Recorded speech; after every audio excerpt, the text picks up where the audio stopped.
अस्सलाम वालेकुम नाजरीन, मैं हूं अब्दुल गफ़ार। नाजरीन, गुज़श्ता 24 घंटे में पेश आने वाली अहम ख़बरें, अहम डेवलपमेंट वो हम आपके सामने रखते हैं। और नाजरीन, आज बड़ी अहम ख़बरें हैं और बड़ी गौर से सुनने वाली ख़बरें हैं।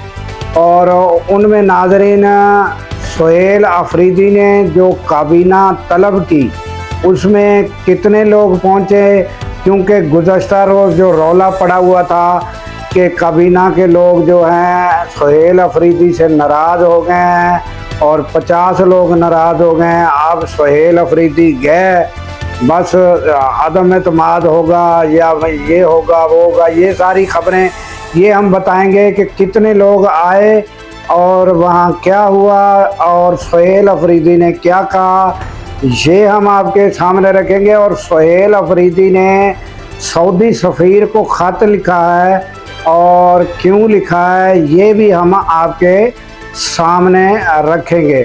और उसके अलावा नाज़रीन, शाहिद खटक किन रास्तों से गिलगित बल्तिस्तान पहुंच गए हैं और ये भी हम आपके सामने रखेंगे, क्योंकि वो इलेक्शन कैंपेन के सिलसिले में वहाँ पहुँचे हैं। ये भी सारी सूरत-ए-हाल हम आपके सामने रखेंगे। और नाज़रीन, सबसे बड़ी जो ख़बर है वो आपको पता ही है कि ईरान अमेरिका जंग है, जिससे पूरी दुनिया के लोग और इस खित्ते के ममालिक सब परेशान हैं। और हमारा मुल्क भी जितनी कोशिशें की गई हैं वो काबिल तारीफ़ हैं। और नाज़रीन, हमारे जो फील्ड मार्शल हैं उन्होंने बेइंतहा कोशिश की और उसका अब नतीजा हम बताएंगे कि डोनाल्ड ट्रंप ने दस्तखत करने से इनकार कर दिया है। ये मामला क्या है ये भी हम आपके सामने रखते हैं।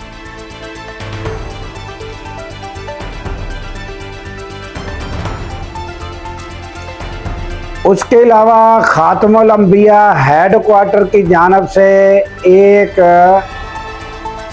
समझो तंबीह की गई है और एक आर्डर समझो जारी किया गया है आबना हुर्मस के मुतालिक। वो क्या तंबीह है, क्या आर्डर जारी किया गया है, ये भी हम आपको बताएंगे। और ईरान की जानिब से ये भी कहा गया कि अगर मुज़ाकरात ना हुए तो फिर नतीजा क्या निकलेगा, ये सूरत-ए-हाल सारी हम आपके सामने रखते हैं।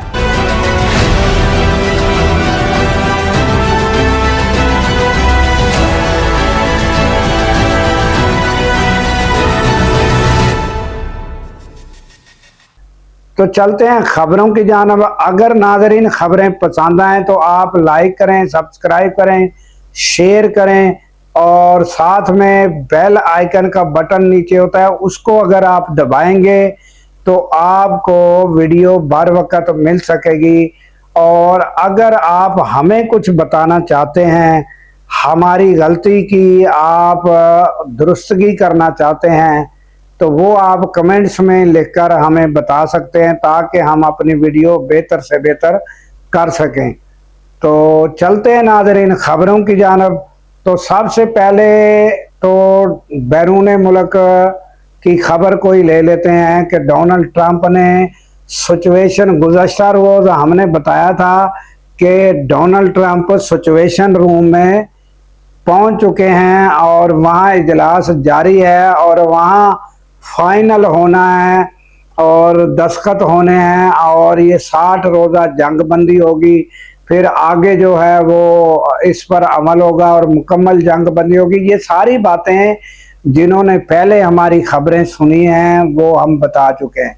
तो नाज़रीन, जैसे ही ये जो है एक्सियोस न्यूज़ की रिपोर्ट है नाज़रीन के सिचुएशन रूम से जैसे ही बाहर आए हैं डोनाल्ड ट्रंप, तो उन्होंने जो है दस्तखत करने से इनकार करके बाहर आए और अपने ही जो मुज़ाकराती टीम थी उनके मसवदे पर उन्होंने दस्तखत करने से इनकार करके सिचुएशन रूम से बाहर आ गए।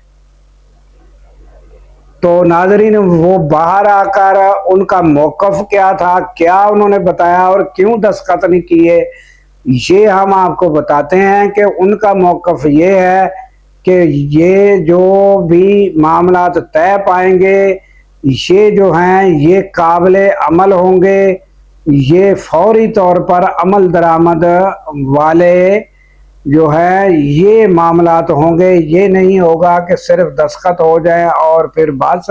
वो कहते हैं कि जो भी काम होगा फौरी तौर पर उस पर अमल होना चाहिए, और यही चीज़ ईरान कहती है।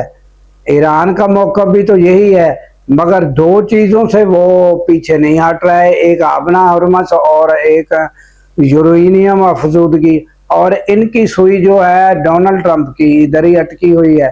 उन्होंने जो दस्तखत नहीं किए तो वो यही उनका मौक़िफ़ था कि एक आबना हरमस से ये फ़ौरन वो वहाँ से हट जाएं और ख़ाली कर दें और आज़ाद कर दें और कब्ज़ा छोड़ दें, और फिर दूसरा मामला यूरेनियम अफसूदगी का फौरी उस पर अमल करें। ये यहाँ सुई उनकी अटक गई है डोनाल्ड ट्रंप की। और अब नाज़रीन ईरान की जानिब से इसके जवाब में कहा गया कि अगर दस्तखत नहीं होते और जंग बंदी नहीं होती तो इसके नताइज जो हैं वो तबाह कुन होंगे।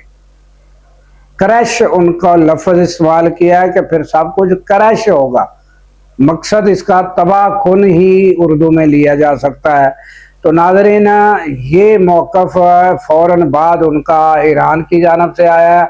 और नाज़रीन जो ख़ातमुल अंबिया हेडक्वार्टर हैं उन उधर से जो मैसेज आया, उन्होंने कहा कि आबना हुर्मत से अब जो भी कोई शख्स गुजरेगा, शख्स कह रहा हूँ कि यानी तेल बरदार जहाज़ जो कश्तियाँ हैं ये सारी जो गुजरेंगी तो ये हमारे तय किए हुए रूट्स और हमारी जो तय की हुई शराइत उसके मुताबिक जो है उस पर अमल करके फिर वो गुज़र सकती हैं।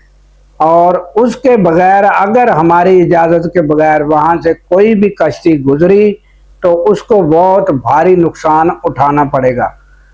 तो ताज़ा तरीन सूरत हाल नाज़रीन ईरान की गंभीर ईरान अमेरिका की गंभीर से गंभीर तर होती जा रही है, और मामलात जो हैं ये अब देखना होगा कि क्या इस पर प्रैक्टिकली तो दोनों ही चाहते हैं कि प्रैक्टिकली काम हो, तहरीरी मसवदे या याददाश्तें ये चीज़ ना हो। अब देखना होगा कि प्रैक्टिकली पर क्या अमल होता है क्या नहीं होता।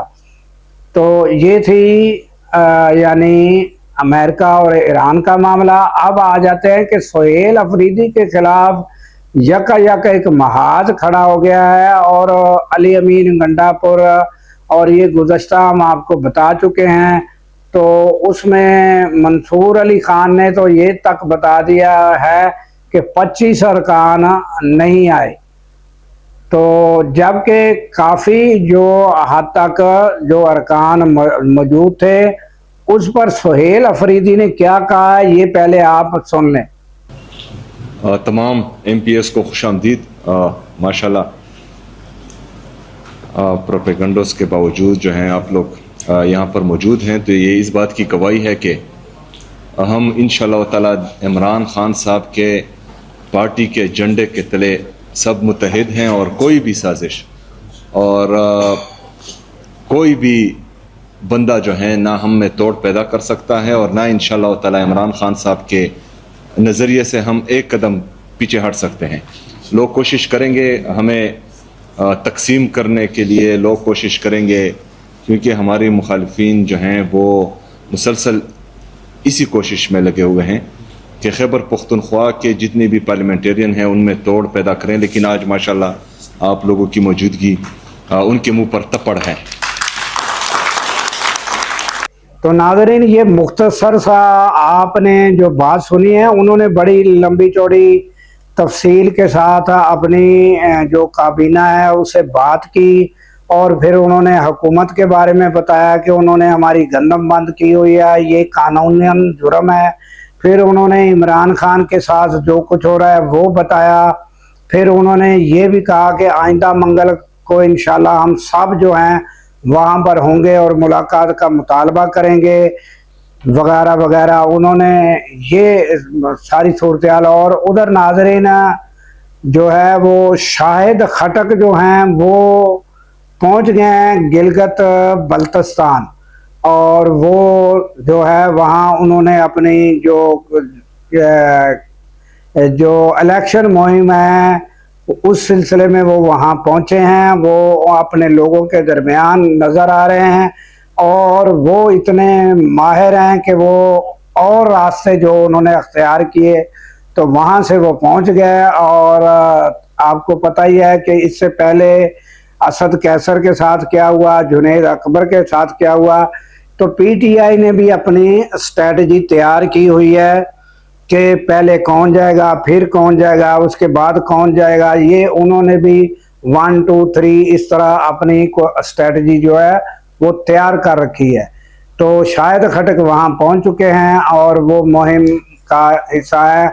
अब उनके साथ क्या रवैया होता है ये तो आइंदा देखने वाली बात होगी। मगर इस टाइम नाजरीन पीटीआई को बहुत से महाजों के ऊपर जो है उनको फेस करना पड़ेंगे, बहुत से महाज। एक तो गिलगित बल्तिस्तान का मसला, और दूसरा अदालतों का मसला, अदालतों में इमरान खान के केसों का मसला, तीसरा नाजरीन मुलाकात का मसला, चौथा नाजरीन सुहेल अफरीदी को अपनी वो उसमें डाल दिया गया है परेशानी में। और वहाँ पर नाजरीन जब ये कबीना का इजलास हुआ तो कुछ लोग वाकई शार्ट थे, हमारी नज़र में भी हमें पता चला। मगर ये भी मालूमात आई है कि कुछ लोगों ने अपने उज़र बताए हैं, कुछ ने अपनी मसरूफियात बताई हैं, मगर अली अमीन गंडापुर भी वहाँ नज़र नहीं आए। तो ये मामला आगे चलकर पता चलेगा कि वाकई ये जो खबरें चल रही हैं इसमें कितनी हकीकत है और कितने लोग नाराज़ हैं। ये आइंदा आपको जो है सारे मामला तो सूरत जो है ये वाज़ह हो जाएगी। तो ये नाजरीन ताज़ा तरीन अपडेट। और सुहेल अफरीदी ने सऊदी अरब के जो सफ़ीर है नवाब अल मालिकी उनको ख़त लिखा है, और ख़त में नाजरीन उन्होंने ये तारीफ़ की है कि हज के दौरान जो है लोगों को फैसिलिटीज़ दी गई, सहूलियात दी गई। तो उन्होंने अपने सूबे की तरफ से बड़ा एक तारीफ़ की और शुक्रिया अदा किया। और उसके बाद उन्होंने आखिर में उनसे मुलाकात के लिए भी कहा है ताकि जो बाहिमी मफादात के अमूर हैं उन पर बातचीत की जा सके।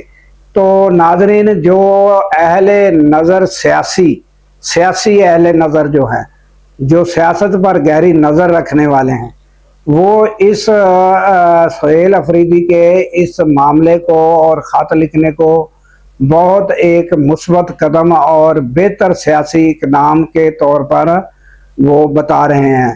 तो आने वाले दिनों में ये पता चलेगा कि वो मुलाकात होती है या नहीं होती। ये सूरत हाल आइंदा हमें पता चलेगी। और नाजरीन मंगल को जो है वो मुलाकात का दिन होगा, और वहाँ पर सुहेल अफरीदी ने बाकायदा अपनी कबीना को इस जो इजलास तलब किया था इसमें कह दिया है कि हम सब ने मंगल को वहाँ जाना है। तो ये है ताज़ा तरीन अपडेट। तो नाजरीन जो गिलगित बल्तिस्तान के इलेक्शन हैं वो आप देख लें कि किस तरह वहाँ पर पीटीआई को परेशान किया जा रहा है, और उनको ना तो कोई कैंपेन करने दी जा रही है, तो रुकावटें डाली जा रही हैं। और ये सारा जो है हुकूमत के खौफ की जो है वो निशानदेही करता है कि हुकूमत को खौफ है कि पीटीआई कहीं कोई सीटें ना जीत जाए। तो ये है ताज़ा तरीन अपडेट। तो नाजरीन हमें दीजिए इजाज़त इस दुआ के साथ कि अल्लाह ताला पाकिस्तान की खैर फरमाए, पाकिस्तान की सरहदों की खैर फरमाए, और सरहदों पर मामूर हमारे जवानों को अल्लाह ताला शाद व आबाद रखे। क्योंकि नाजरीन जब हम रातों को सो रहे होते हैं वो सरहदों पर जाग रहे होते हैं। अल्लाह हाफिज़।